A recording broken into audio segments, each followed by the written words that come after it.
All right, all right. Okay. Hey, everyone, want to find your seats? It is 3:59. This is fun. This is something, and I know I've said it to a few of you, this is something we normally could never do at a summer camp, where we can get some people who are local here in Omaha who are really good at what they do. And I've only been your guys' youth pastor, not even all of yours, because we have different campuses here, but for about 4 years. And as we were praying into a breakout session topic, this is one that stood out. Emotional health trends of Generation Z. If you did not know this, you are in Generation Z. I'm a millennial because I'm entitled and I think I'm awesome. You guys, go Power Rangers. And you guys are Gen Z, and there are things that are affecting your generation that actually really, really break my heart. And I was talking to Christina earlier this week. Some of y'all, with some of the things that are happening in your life and in the lives of your friends, you don't need a pastor. You actually might need a little bit more mental health and counseling. And so it gives me incredible pleasure to introduce Christina Stoller. So who she is, Chrissy, you prefer Chrissy, right?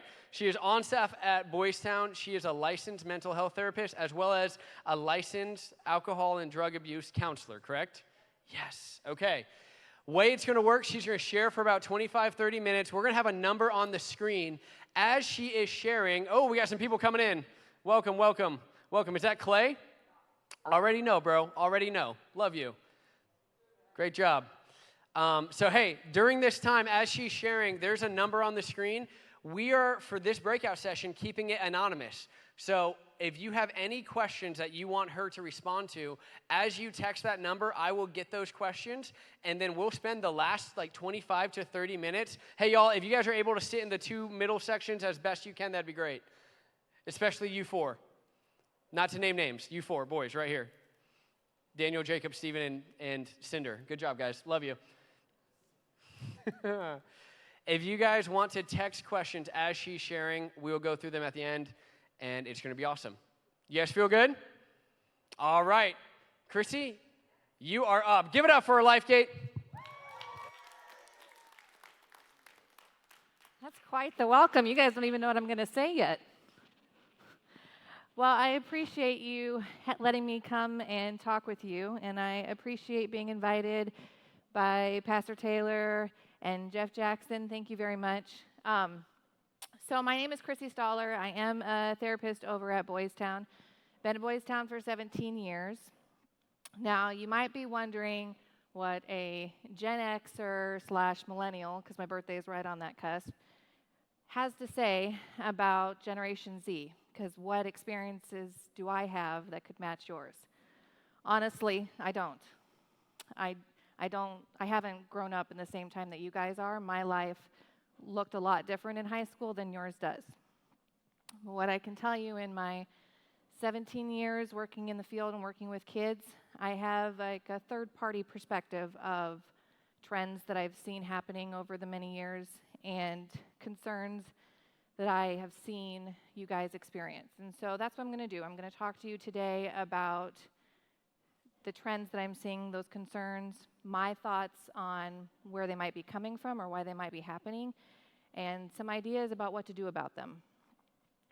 Take them for what they are. I'm going to talk for 20 to 30 minutes, and then there's going to be a question and answer, like Pastor Taylor said. I'm going to answer everything as honestly and openly as I can for you guys.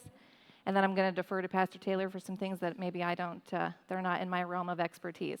So let's get started. So first and foremost, the thing I want to talk to you about, the first concern that I see walking through my door on a regular basis is depressive symptoms.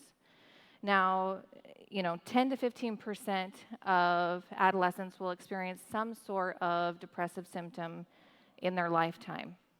10 to 15%. That's a lot. And the trend is rising, both in depressive symptoms and anxious symptoms. And we see it peaking in adolescence. And you might ask why. Why in adolescence do we see depressive symptoms and anxious symptoms, mood disorders in general, start showing their kind of ugly heads, so to speak? Well, look at it. Not only are you experiencing life changes, high school, friend changes, people in your life just in general being different, But you're also experiencing different life expectations. Things are harder. Sports are harder. School is harder. Everything is harder in this time period in your life.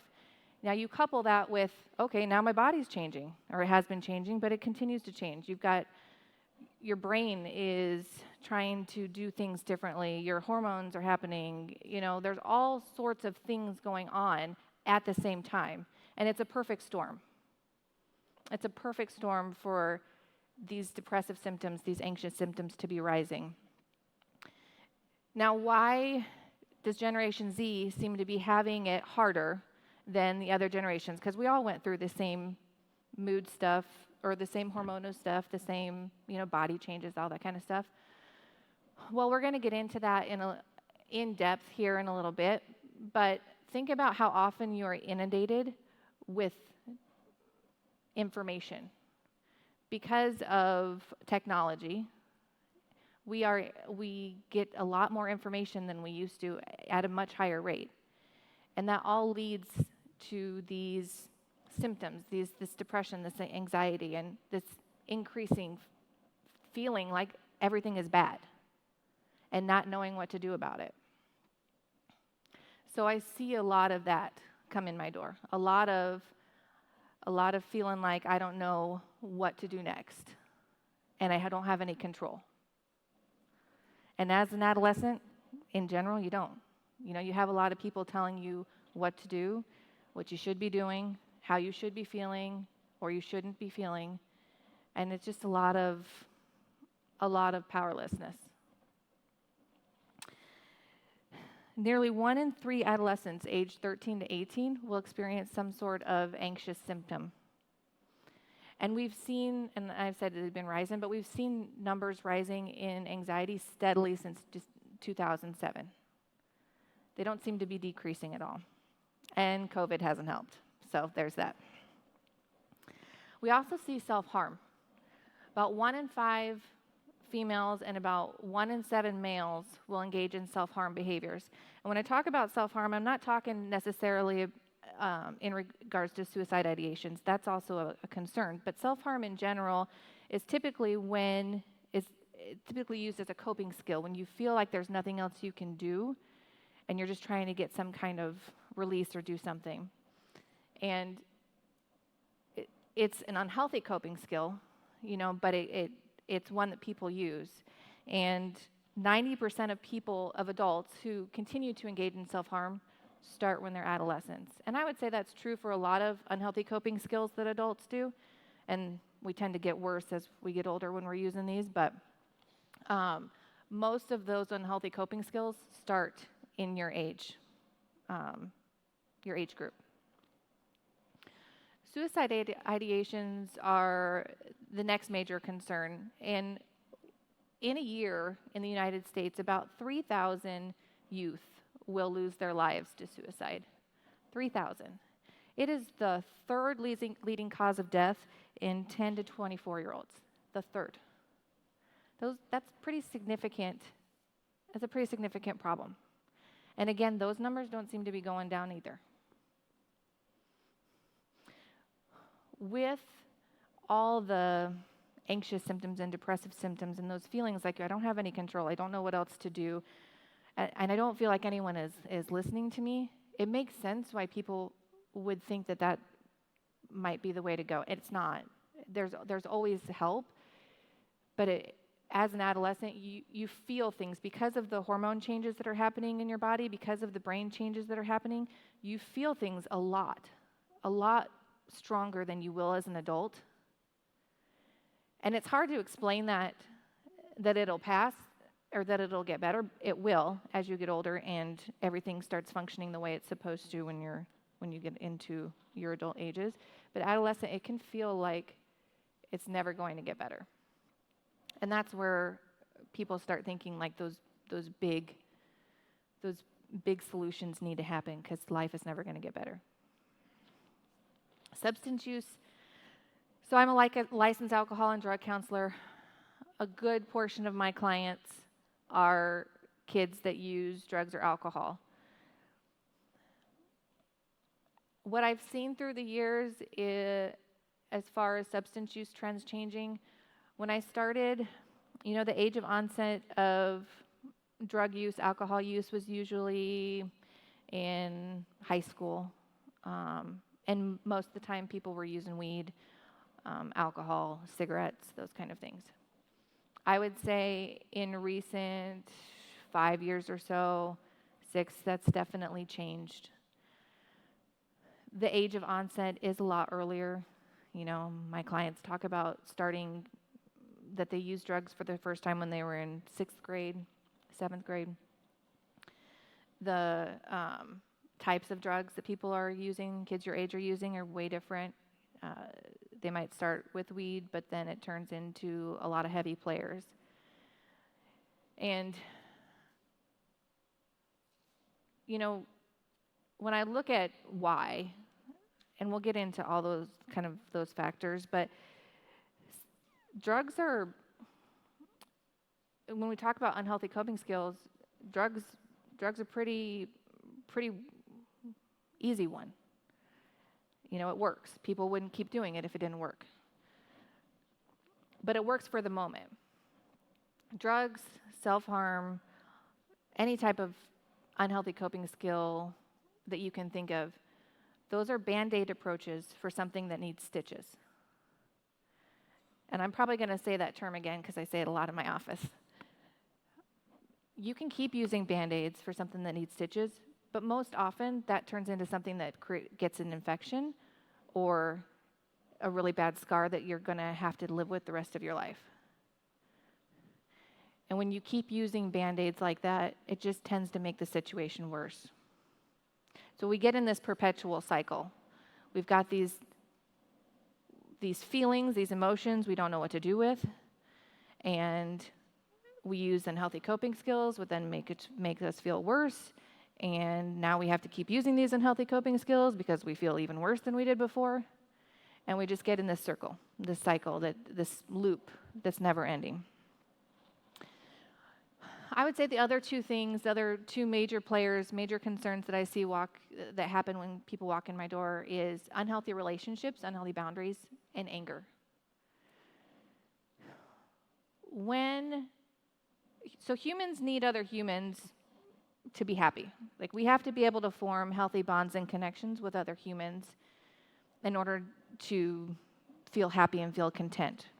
When we don't know how to form healthy bonds and connections with other people, we form them with other things, or unhealthy people, or food, whatever it is. And I don't know how, or I don't know why exactly. There's no one reason, I don't think, but I have a lot of clients who struggle with forming healthy bonds and connections. And I see that as one of the major causes of all of these concerns that I just talked about, the depressive symptoms, the anxious symptoms, self-harm, suicide ideation, all that stuff. If you don't know how to form healthy bonds and connections with other people, if you can't talk to somebody, if you don't trust that what you say to them matters and that they will be there for you, that they will help you out and they won't use it against you, then of course you're going to be lonely. Of course you're going to feel depressed or worse, more anxious. Because you're constantly putting on a front. You constantly have to pretend that everything is fine while inside feeling awful. That dissonance, that disconnect that happens is not good for us. It makes us feel worse. There was a study done, I'm not going to remember the year, so I'm not even going to try. So they were looking at substance use, and they looked at rats, and they took a rat and they put him in a cage, and they gave him one bottle of one bottle of water and one bottle of cocaine water to see what would happen. Well, the rat continued taking the cocaine water until he died. So they automatically assumed that anytime a person used substances, they were just immediately hooked, and it was the physical hook that kept people using. While those are powerful, that's not the only thing. So they took a look at this study again, I think it was the 70s. And it's called the Rat Park Study, and if you're really interested, you could YouTube it. There's a really smart guy that talks about it. It's a TED Talk. But anyway, so they took a bunch of rats and they did the same study, but they made like a rat park. And so the rats would have lots of rat friends, and they would have lots of rat things to do, and they would be able to form connections with each other, and they did the same thing. They had a bottle of water, and they had a bottle of cocaine water.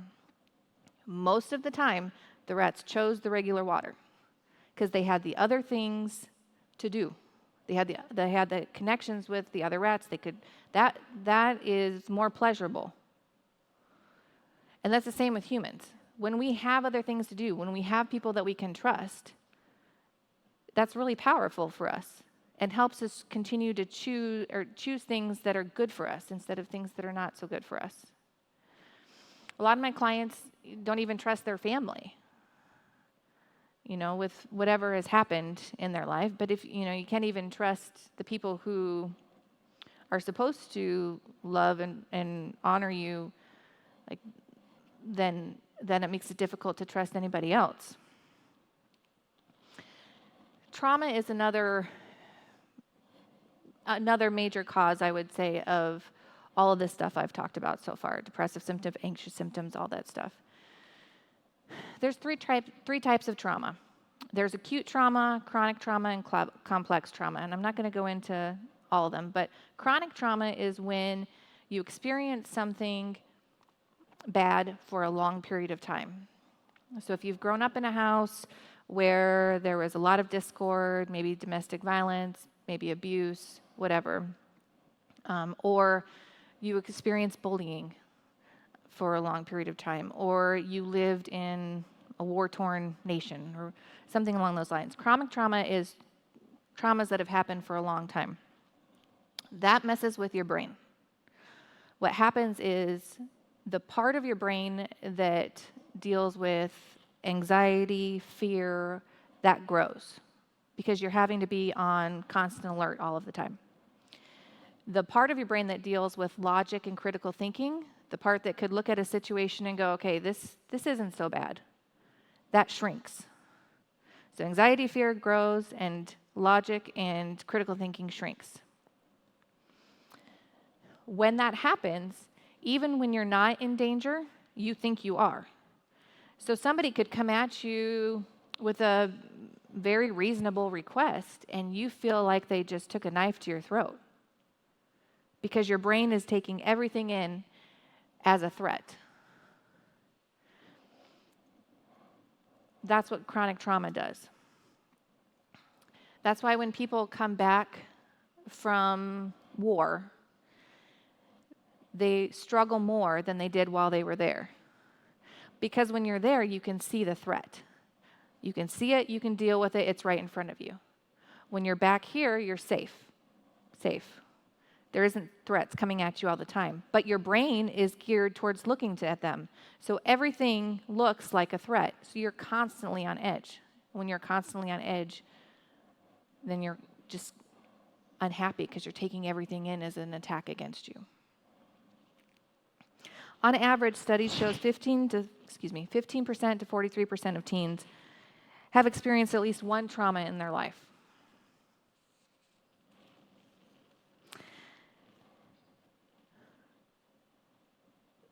One of the key pieces, I think, why these concerns have persisted and why people resort to unhealthy relationships is a struggle with dealing with their emotions or coping with their emotions. So a lot of my clients, they don't actually want to feel what they have going on, whether it's a breakup, death of a loved one, a fight with a family member, whatever it is, they don't want to feel it. They just want to do something so they can get away from it. Well, unfortunately, the more you push feelings down and the more you smoke them away or try and ignore them, the worse they get. And they end up erupting in some way, some form or another. You have to feel feelings to get through them. Now, there are times where you have to continue taking care of business, so you got to put your feelings aside, do your thing, but you always have to come back to them.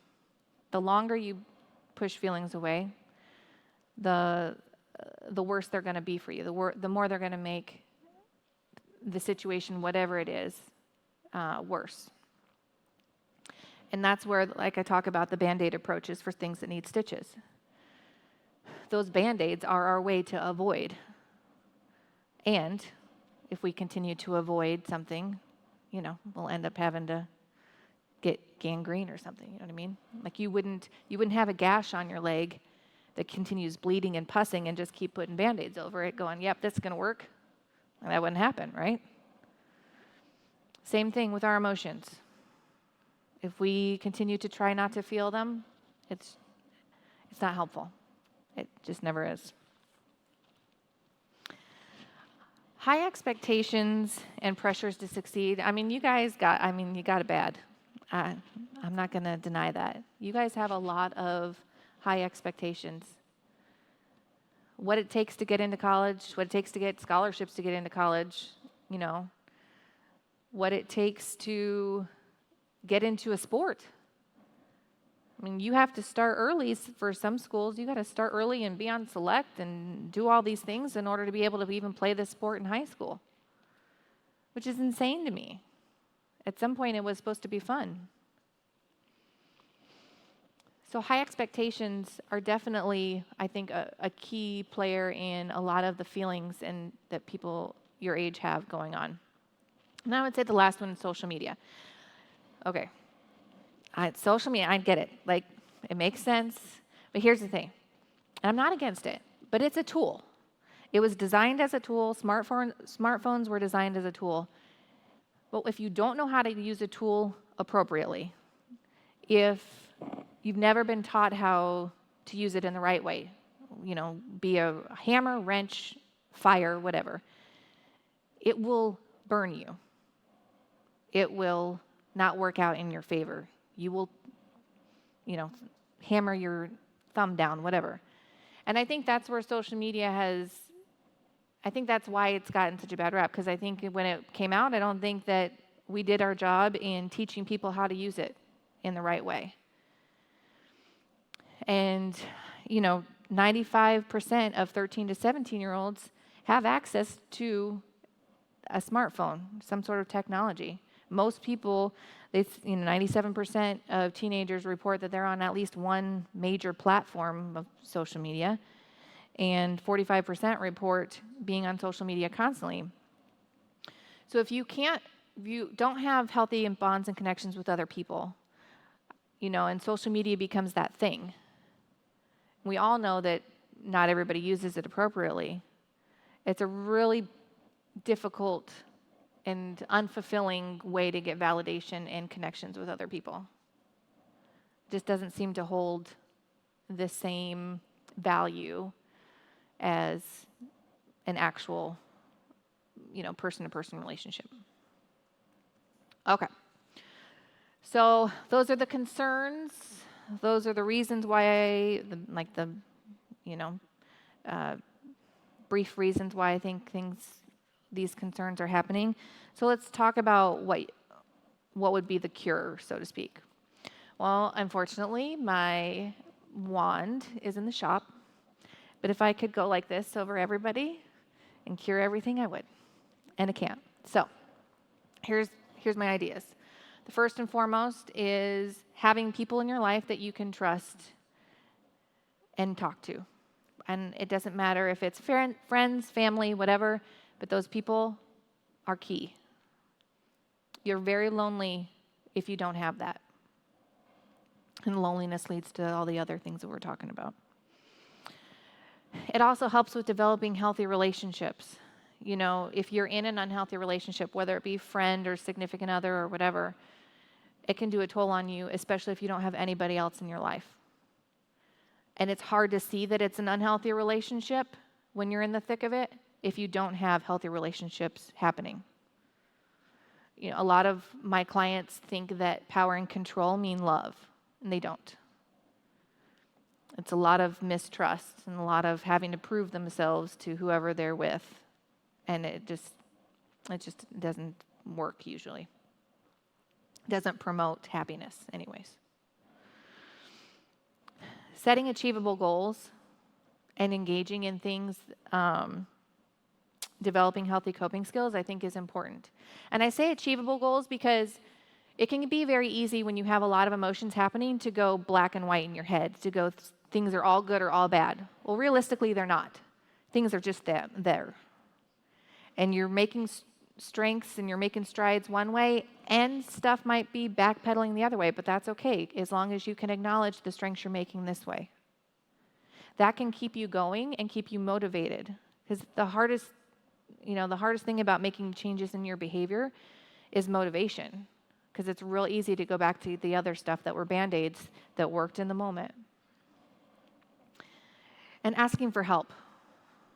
I would say that's, kind of number one. Ask for help. Whoever, whether it's your parent, a pastor, a friend, somebody. If you have this stuff going on, yes, a lot of people experience it, and there are some things you can do to help yourself so you don't have to experience it as bad. That's what I have for you guys today. Yeah. Give it up, give it up. Oh, I got a bunch of questions. Oh, you do? Oh, yeah. Well, I saw some people on their phone, and I was hoping it was questions and not just people that thinking I was boring. No, so they were on good. social media, as your statistics proved. What's up, girls? Hey. Okay, don't name names. I'm done. Hey, let me start off with this one. What should you do if you feel like you can't trust anyone with how you feel? And I would say 90% of my clients experience that. So here's the advice that I give them. I have them look at their relationships that they have in their life currently. And look at The them. current relationships The there. current relationships that they have. And look at them realistically at the facts, not necessarily your emotions that you have going on. Okay, you just made a distinction between facts and feelings. Yes, I did. Did anyone just catch what she just did right there? Can I say something? Please do. And ask you a question? Because I took so many notes. Oh my gosh. Just because you feel something is true, it might not mean that that thing is true. Absolutely. Some of the things I've been reading have been, and millennials a little bit included, we actually find truth through feeling, not reason more. Have you heard that we're more feeling-based culture, or no? Is that? I haven't looked at, I guess, necessarily statistics and whether you guys are more feeling or more reasonable. So there's an emotional mind and a reasonable mind. And some people act more in their emotional mind and some people act more in their reasonable mind. Adolescents, I think in general, because of body changes, because of how your mind is working, you're going to be more in your emotional mind, period, point blank. Wow, yeah. And that's okay. So right there, just validate that. Yeah, okay. you are. So don't even feel guilty. Just recognize that's probably happening in a phenomenon. No. Wow. I mean, wow. I think a lot of the concern that I see too is you have these feelings, but you don't trust who to talk to, and then you feel guilty about having them. Yeah.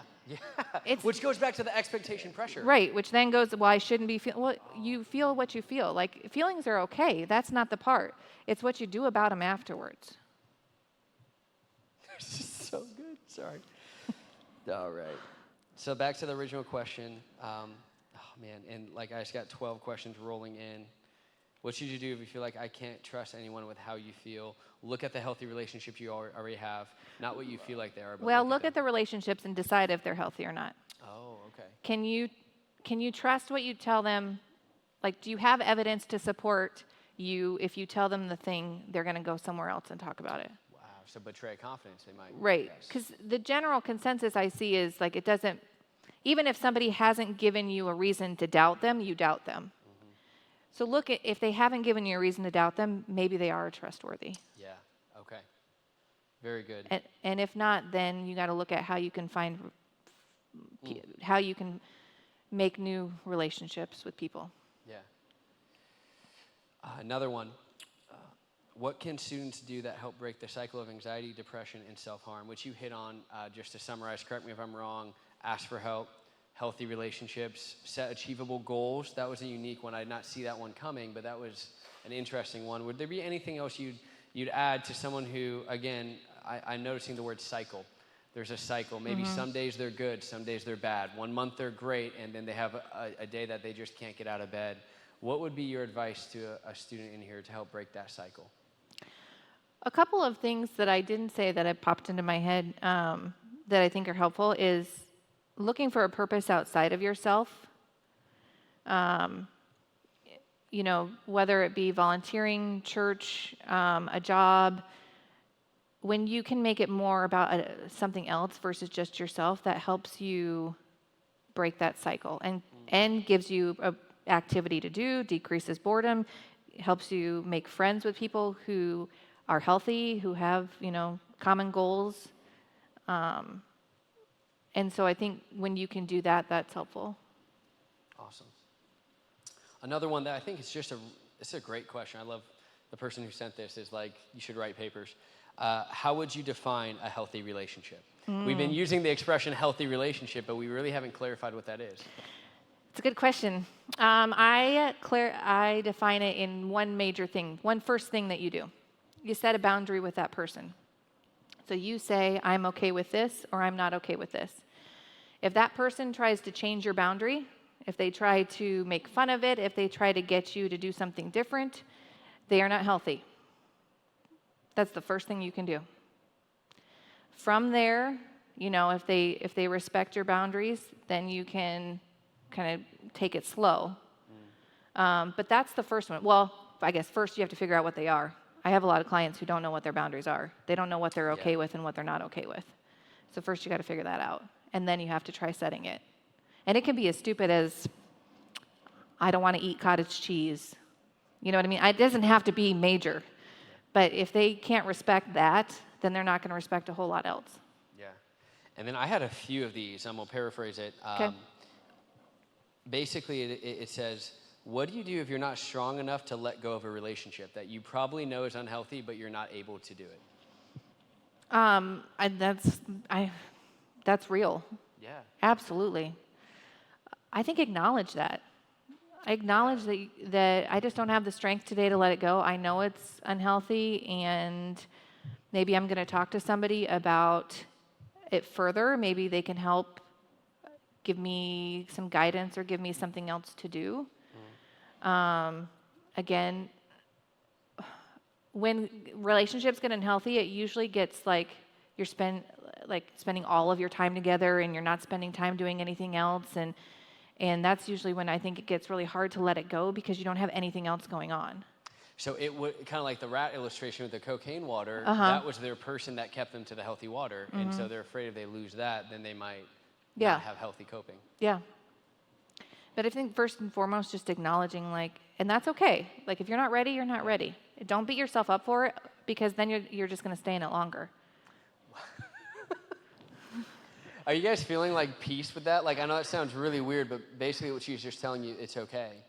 That's okay. Oh my goodness. Sorry. I'm done apologizing. That's the last time I apologized to you. It's fine. Goodness. Okay. Sorry, there are questions flooding in. I want to keep. Okay. This was a really good one. What can you do if you're a minor and you want to receive counseling or therapy, but your parents don't want you going to counseling or don't think you need it? Oh, that's hard. Because parents, sometimes they don't believe in it. And I've had some clients who've they've had like years where they've been requesting it until their parents finally get them in. If you could talk to like a family member that might support you, who could talk to your parents, if you could talk to a pastor or pastor. I had something in my throat. I was waiting to cough. Anybody who your parents might listen to. It's really good. Is helpful. And also just coming at them in a neutral standpoint. Parents tend to not listen to kids when they're really emotional. They start to make up excuses about, well, they're just doing this for attention, or they're just doing this to get me to change my mind, or they're just doing this for this. And so when you can come at a parent in a neutral time and go, okay, mom and dad, here's what I have going on. Here are the thoughts I'm experiencing. Here's the feelings I have. I want to talk to somebody. They're more receptive typically then. But if they're still not, then I would go to a family friend or another adult who could talk some sense into it. So good. This one I just don't want to forget about. It's kind of, I might. Oh, wait, I have one more. Please. There's also the hotline. The Boys Town has a hotline that you can call 24/7 if you just want to talk to somebody. And it's just a phone. It doesn't cost money. Just a phone. It's just a normal call. Yep. And there'll be a counselor on the other line. Yep. Wow. And they can find that and Google it? Yep. Okay. Yep. And I think they've got they have social media pages and stuff, folks, but I don't know what that is. Yeah. Again, this is one that's a little bit off. Does a person who commits suicide go to hell? That is not a me question. Do you mind if I take that Please one? Please do. And so this is coming from a little bit more of a, I want to be careful, but I'll be honest, a Roman Catholic category of sin, where some sins are actually unpardonable. And I would say this biblically in Hebrews chapter 11, a man named Samson is referenced who actually took his own life, and he's referenced in the Hall of Faith. And so if Samson's in heaven and he took his own life, that might help defeat that argument of that over-stereotyping categories of sin. And one of the most beautiful things I love about being a Christian is I'm saved not by what I do, but by faith in what Christ has done. And so he has, to use your terminology, all the high expectation, all the pressures on the Son of God, not his son on earth. And that actually changes the way I approach him and the fear I don't have before him, which, by the way, takes time and takes a level of failure to realize God's grace is more. So hopefully that answered it. Anything you'd add to that? Nope. That's nope, a you question. Feel good? Okay. That's a you question, not a me question. That's a me question. All right. Yep. I had a question about medication. Okay. How could you heal from anxiety and depression without medication, and when would you prescribe it? So I don't prescribe meds. I would refer you to somebody who is much smarter than me. But I have tools to help. So remember how I talked about the part of your brain that increases the anxiety and the fear, how that part of your brain increases and the critical thinking decreases? I have tools to help the part of your brain that's critical thinking increase again. And that's what I would do. I would teach you relaxation strategies and coping skills so that you could teach your brain to be relaxed again. That'd be what I would do. That's really good. And then this is another one that I think this one will sum it up well. It's come in a few different times. How can you help a friend who has depression or anxiety, but they refuse to talk to someone, but they're telling it all to the friend? Or how can you help a friend who you've given them advice, but they're not taking it, and you feel like you're their only person? You're kind of between a rock and a hard place with that one. Me as an adult and third-party perspective would go talk to their parent. And I know that if you do that, they could see that as you betraying their trust, and then they won't talk to you anymore, and they won't talk to anybody else. So it then becomes about how is this impacting you? Because if this person is unloading on you a lot and causing you emotional distress, and they aren't going to do anything about it, that's unhealthy for you. And you might have to set a boundary with them and say, you know, I feel for you, but I can't do any more for you. You know, and I care about you, I love you, and I really want the best for you. And that means you got to talk to somebody outside of me. I can't. And you talked a little bit, I don't know if you used the terminology, but like courage, of the ability to, that motivation, that was one of the words you used a few times. Mm-hmm. And that would maybe be an opportunity for you to help your friend be self-motivated rather than, and I don't want to use an expression, but codependent. Yeah. And so that's an opportunity there.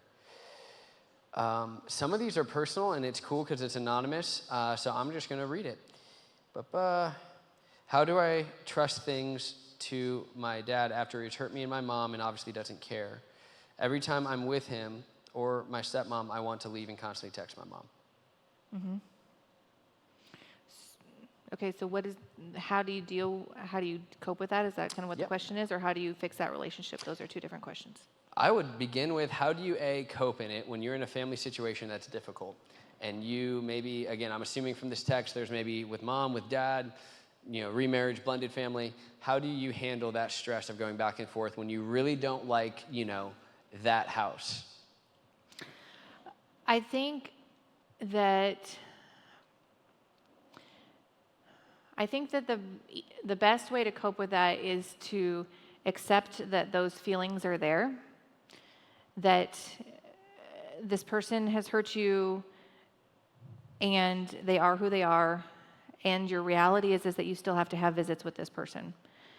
So accepting that you have to make it work, and how do you do that? Well, it's okay to recognize that that the person is not someone that you like.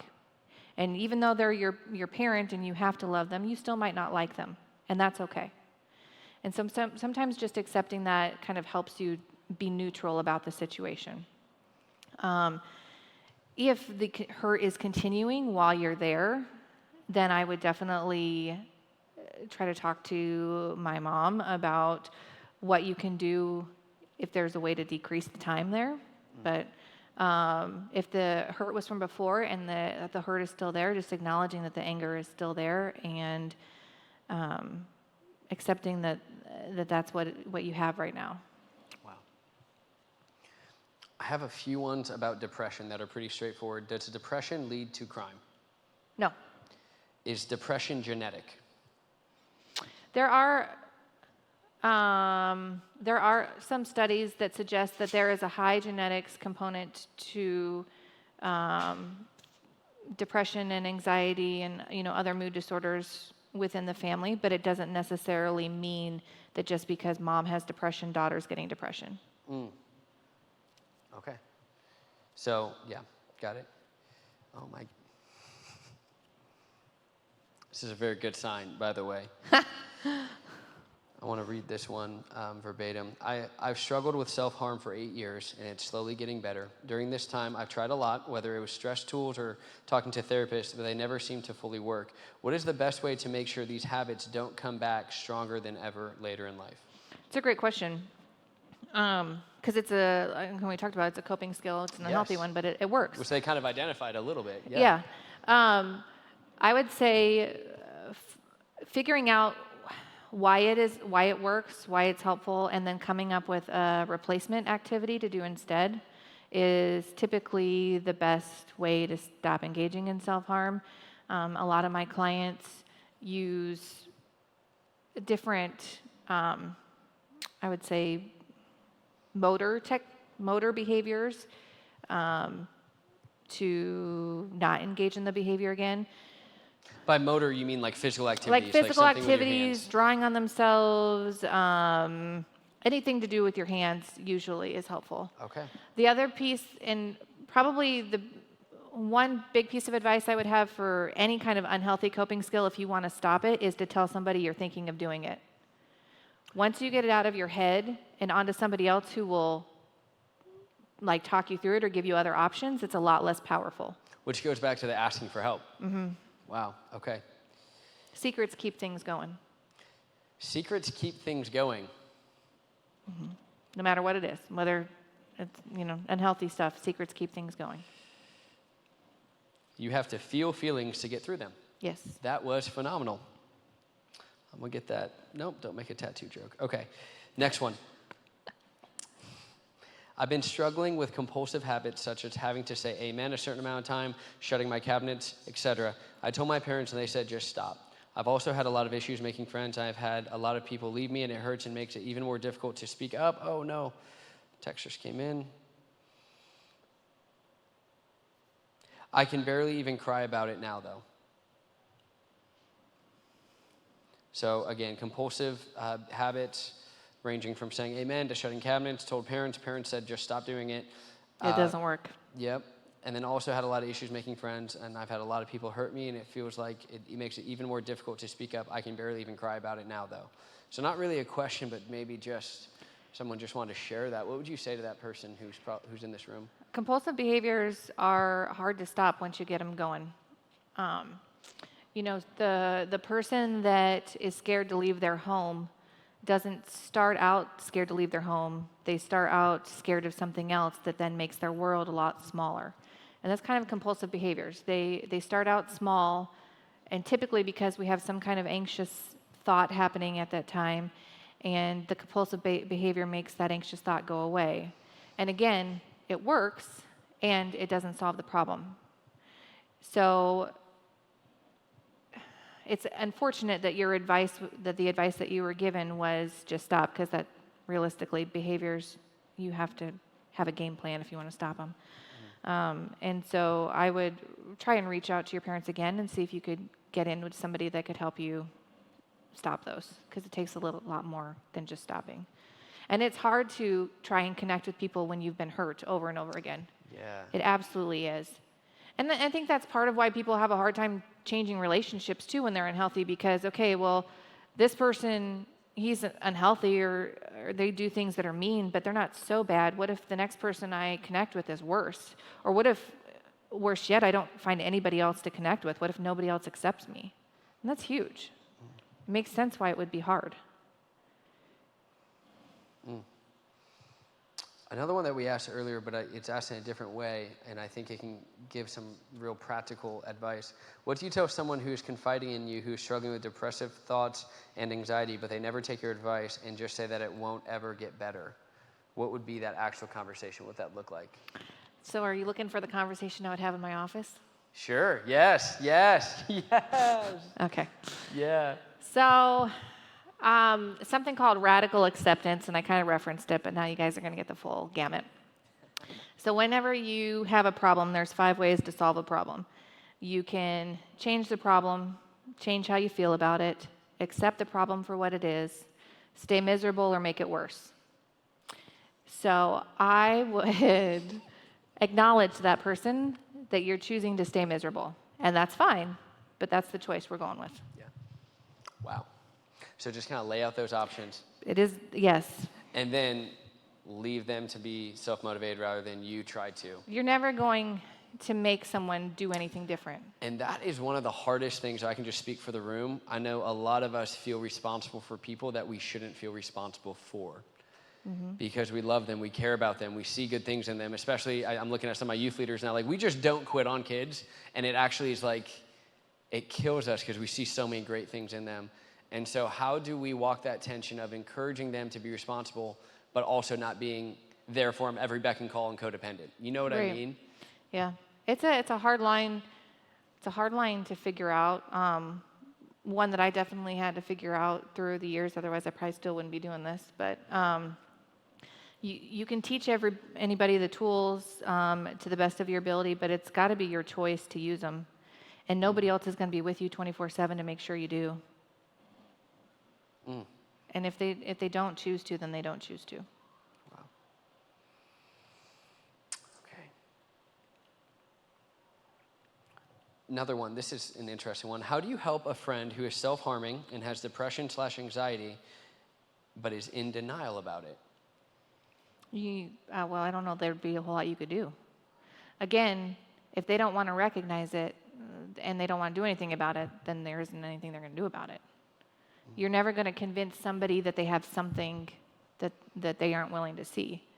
When somebody comes in my office, I talk to them a lot about what they have going on, what their concerns are. But I might have some ideas of what my concerns are, but if they don't see them as concerns, I don't address them. Yeah. Because it's not helpful. Another one, and there's so many specific ones, but they're all around this idea. Again, it's about helping it. It's about caregiving, which is it's so amazing to me how many of you guys feel like lay counseling pressure to be there for your friends, be there for people in your life. How can you be there for someone who's basically going through depression all their life and alcoholic tendencies? That's really hard. Again, you can feel like you're between a rock and a hard place.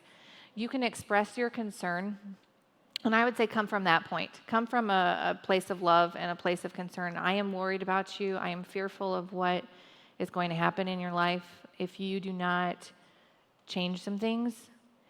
And then you might have to set a boundary with them. You know, I can only do so much for you. You also have to make a choice. Alcoholism, drugs, all those unhealthy coping skills usually continue because they have people in their lives helping them continue it. And so that's unhealthy for you too. Yeah.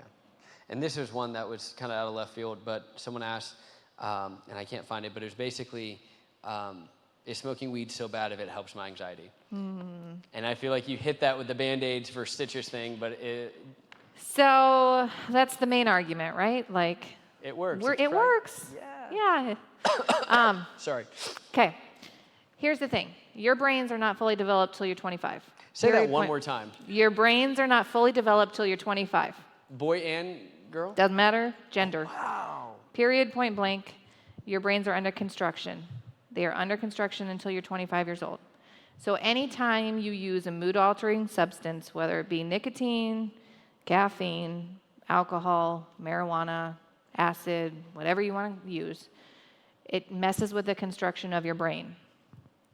So obviously, some substances mess with them more, and those would be, weed and alcohol and all that kind of stuff. Nicotine too. Nicotine affects the mapping of your brain too. But, and that's just something to think about. Like, you don't know how your emotions were supposed, because the part that's still under construction is your frontal lobe, which is emotional reasoning, impulse control, decision making. So you have no idea what that was supposed to look like if you're using substances all the time. While it's developing. Correct, and it prolongs your development. So if you started using weed in middle school, whatever, and then you stop, it just prolongs the development. Your brain, where it would have stopped developing at 25, continues having to figure itself out until you're probably 30. Wow. Let's close in prayer. I'm kidding. What do you do? And these are getting so personal, which I love. That's the beautiful thing about having a counselor here. We can ask anything. What do you do if one of your parents picks on you over and over again, but not your siblings, and it hurts you emotionally and mentally? It would hurt you emotionally and mentally to be the person that you feel like is the scapegoat of the family. I would talk to, if it's just one parent, I would talk to your other parent to see if they could do anything. Ask for help with that. If parents are oblivious, again, family friend, relative, anybody adult that you have in your life that could talk to your parent and tell them to stop being a jerk. Or the hotline too is a good resource. But I have seen that where one child gets singled out for whatever reason, and they like I said, kind of become the scapegoat, and it's really, really painful because you didn't do anything for it.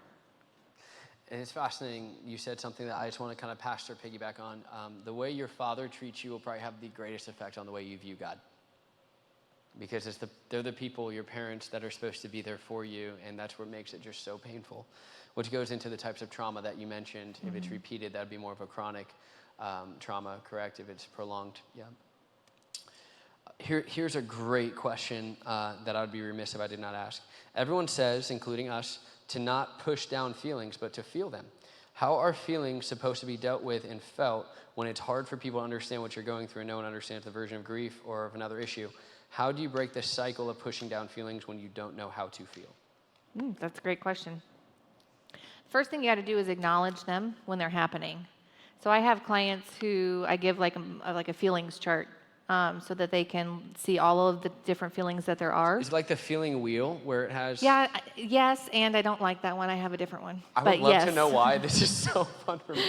It's watch for out, really Dr. pure Deb. preference. I'm kidding. Don't watch out. It's really pure preference. But yes, so it's like the feelings wheel. It's the same thing, kind of. And they would document like throughout the day what the feelings they have going on, just so they can start learning what's happening. And it's helpful to have a reference to see, because sometimes you don't even know what's going on until you look at the word and go, oh yeah, that's what I've got going on. But it also helps to understand that I don't just have this thing happening, I also have this thing happening. So I might be really stressed out right now, but I also have happiness. And I might have a lot of fear and anxiety, but I also have some excitement. Because that helps too, you figure out that it's both, it's not all or nothing. Yeah. That's so good.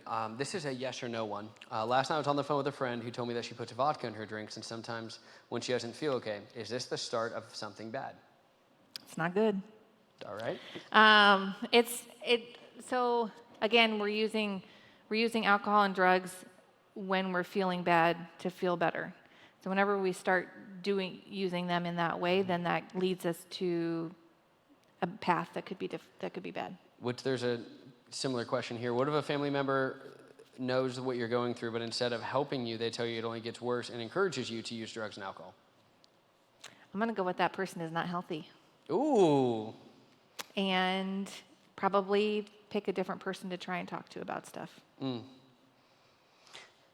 This is a big one. What do you do when you get hit with a wave of depression and are overwhelmed with bad emotions? First and foremost, I would try and find somebody that you could talk to about it, but get active. One of the first things that I would do with somebody who is having depressive symptoms is something called behavioral activation, and essentially it's getting and doing things even though you don't want to, because depression only gets worse. The more you isolate, the more you lay in bed, the less you do, then the worse you feel. So we want to get you moving and out and connecting with people to feel better. Wow. Another personal one, but it's actually different. It has to deal with a parent. My mom is going through something really difficult, and a really difficult time right now, and won't talk to anyone about it. She doesn't seem like she cares about me anymore, and she doesn't seem like she wants to be my mom anymore. How should I help her? Even right there, this actually sums up like some of the feels I've had for you guys forever. Your mom's going through something, it's affecting you, and your thought is, how can I help her? That's what humans do. We want to help. Yeah. I mean, that's just that in our nature. I think it's really hard because it's the parent, right? And you're sitting here like, okay, this is my parent. She's supposed to be the strong one and here for me, and now I'm feeling like I should be there for her. And it's kind of a weird role reversal thing. And I think first and foremost, just asking her, like, hey, are you okay? Here's what I'm seeing. I'm seeing you not talking to me as much, or I'm seeing you hanging out in your room more than you used to. And I'm specific behaviors, facts, evidence help people look at what you're talking about in a neutral way instead of in an emotional way. Okay, and so that might help. A few different ones here. What do you do if someone's told you they're getting abused, but you don't know if it's true? I think you could always call CPS. Child Protective Services. Child Protective Services, sorry, my acronyms. Everyone in Nebraska is considered a mandatory reporter, which means if you ever know that abuse is happening, you can call. And it's not your job to investigate, it's just your job to report, and they can do the investigating. And then I would add something to that. When that person tells you that and you love them, you say, let me call CPS, and they've said, well, no, don't. How would you respond to that then? Well, that's difficult. That's a difficult step to be in, too, because, again, you don't want to ruin the trust that you have with that person or ruin that relationship, and you want to make sure they're safe. I would talk to an adult for advice on how you should do that one, to be honest with you, because I think it's going to depend person to person. There's two I really want to hit on, and I want to find them really quick because we only have a few minutes left. Okay, so this is a pretty good one, like a little quicker one, hopefully. What are some practical daily tricks that can help us break out of the emotional cycle of thinking and focusing our attention outwards to see things from a more factual point of view? So you kind of talked about maybe having a purpose that's bigger than you. Like, is there any tricks you have to that of not getting your thoughts so self-focused, but thinking outside of yourself?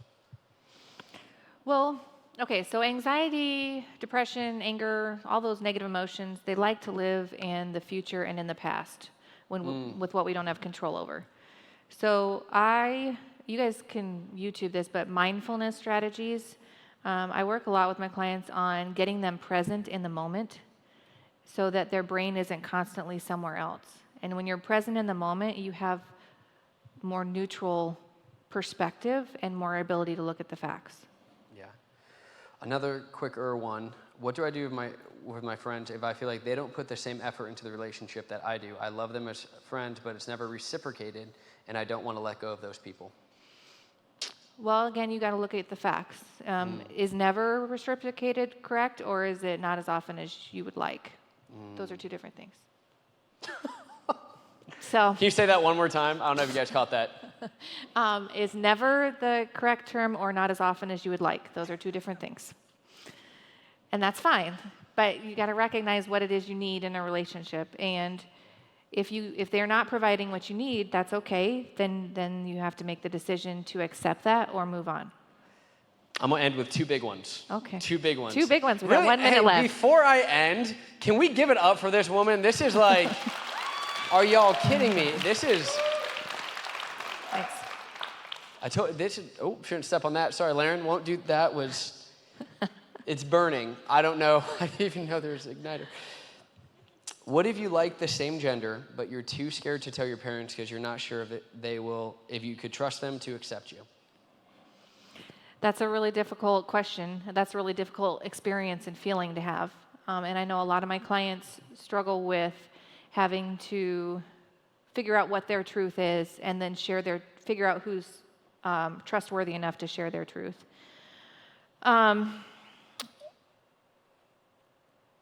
I don't know that there's one right answer, to be honest with you. I think talking with a trusted friend first is helpful. Talking with pastor. 100%. Talking with those, and then sometimes people are willing to talk with your parents with you, and that's helpful because you have that extra support. Yeah, that's really good.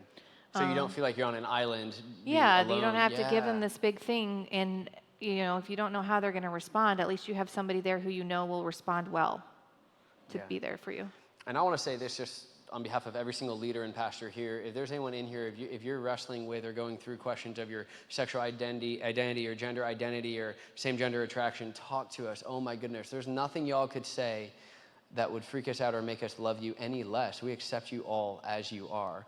I think it was Mr. Rogers. Did you see the new Mr. Rogers movie? No, but I want to. You need to. Mr. Rogers once said, not to quote Mr. Rogers, but to quote Mr. Rogers, he said, you can't expect any person to truly grow and mature if you don't accept them exactly as they are today. Do you feel that lack of pressure? Do you feel that freedom to just be? Last question. How do you find the core problems of why you have depression or anxiety, and if you can't figure out what it is? Well, sometimes it's not about the why. Sometimes it's just about doing something to fix it. So if you can't figure out why, if you can't figure out the function of what's going on or where it started, that's okay, as long as you come up with some things to help you through it. Because if it's just straight genetics, your brain is changing, and you don't have a choice. This is how your brain is going to work. It's just the chemistry. Yeah. Then that's what it is. And there is no why other than that. You're not going to be able to figure it out. And then using some of the other things, asking for help, healthy relationships, reasonable goals, achievable goals. Y'all, it's 5:02, and I think I got to maybe 2/3 of our questions. Oh, goodness. That's how many questions were flying in, Chrissy. Can we give it up for her one more time? This was a rare treat.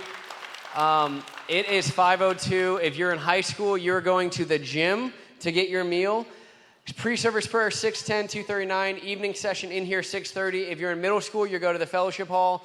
We love you all, and I don't know if you're hanging out for the next 5 to 10. There might be some kids who want to meet you. I can hang out for 5 to 10 minutes if anybody wants any other questions or whatever. Awesome. Grace and peace. Can I pray really quick before I dismiss? I shouldn't have done it this way. Can I pray? 30 seconds, David. He's hungry. He wants food. Father, we thank you that you're a God of the natural and the physical. And Lord, I pray, Holy Spirit, speak to every heart, every emotion, every feeling, and every wound. God, show us what it means to be emotionally healthy. God, we love you. We trust you. I pray, Holy Spirit, peace, not pressure, over every single one of our students. In Jesus' name, amen. Love you all. Grace and peace.